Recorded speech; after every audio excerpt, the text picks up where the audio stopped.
Welcome to Stock Talk with Nico Kritikos. Today we are going to do some stock analysis for XPENG stock, ticker XPEV. Now today this stock up quite a bit pre-market, over 6%. Now it's only up 2% for the day. But since this company went public in 2020, the stock is down a little bit over 20%. XPeng is a Chinese company that makes smart electric vehicles, and one day they plan to make flying vehicles as well. So we're going to do some analysis to see if this is a good stock to buy, what's going on in the news today with it, and overall just get a better picture of what kind of position this company is in. So if we take a look at their revenue growth, we're going to see that they've had some giant years of revenue growth, right? Going from 2018, $9 million, $2 billion, over 5 billion, 20 billion, and then 26 billion last year. So the revenue growth has not been a problem for them. That's definitely going to get a check.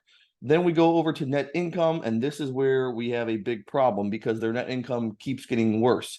We start off with negative 1 billion, and we go all the way down to negative 9 billion last year. So that one is not going to get a check.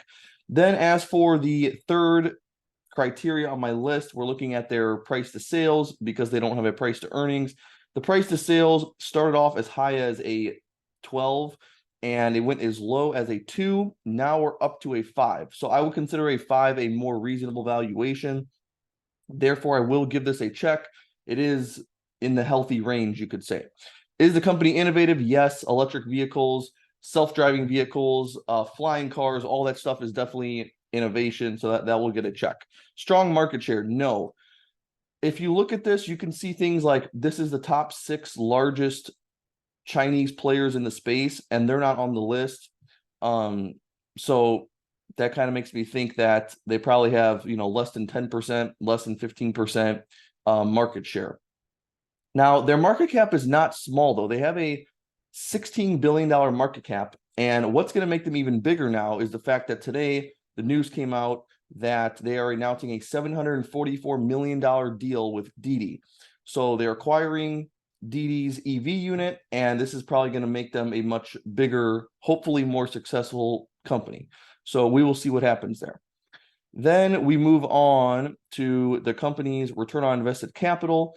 We're looking at, again, it's negative, so that's not going to get a check.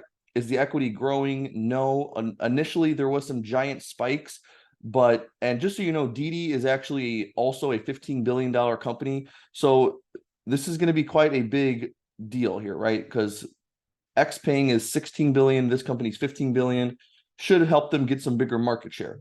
But if we go back to their equity, we're going to see that initially there was a big spike, but over the last 24 plus months, we're going to see that it's actually been dropping because now keep in mind, these numbers are in the Chinese currency.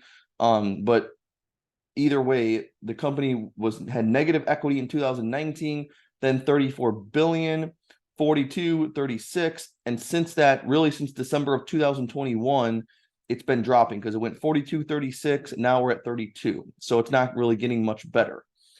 The next thing on our list is going to be the equity being over 15% of the market cap. Yes, they do have quite a bit of equity for their $16 billion market cap. Share count decrease has actually gone up. This one is really bad. This is another reason I don't like the stock. It's definitely not decreasing. We're looking at 2020, they had 370 million shares. Today, they have 1.7 billion. So that's over a 4x in the number of shares. Definitely not something that's going to help out the stock price. So that's not good. Assets, 2x liabilities, no, they're not. Profit margin over 10%, no, it's negative. Cash and receivables are, yes, they do have cash and receivables, and they have no income, so that's going to get a check. No dividend. The company is somewhat younger. I would say it's founded in 2015, so it's really only, 8 years old. And then finally, we look at free cash flow, and no, this is just like net income. It's actually getting worse. We're looking at free cash flow of negative $12 billion last year. So I'm not a big fan of companies that have this trend going. I understand that, if you invest during these times when the company is kind of growing and expanding, spending lots of money, but they have negative income, negative cash flows, that could be a good time to get into the stock because it's cheap a lot of times. And then once they turn cash flow positive, then the stock can double, triple, quadruple, whatever. But I feel like I've learned my lesson with too many failures before with those type of investments. But at the same time, my most successful investment has been that story as well. So overall, though, I just feel like I'm looking for more stable companies that are more consistent, that are more proven, that just safer companies in general. So if you're looking to take a risk on something, maybe this is the stock for you. It definitely is exciting technologies that they're working on. There's just, for one, the other thing I don't like is it's a Chinese company. Anything that's foreign, especially Chinese, I'm not a fan of. The ADR stocks are just, I feel like I can't trust it as much. And just the way the laws and regulations work is different. So that's why I'm not too interested. Now, as for the cars for this company, they do look pretty cool. So the car, it's not giving me a price on here, but as far as how they look in the design, I think they look pretty cool. And it'll especially be exciting if they can come out with these flying cars they're talking about.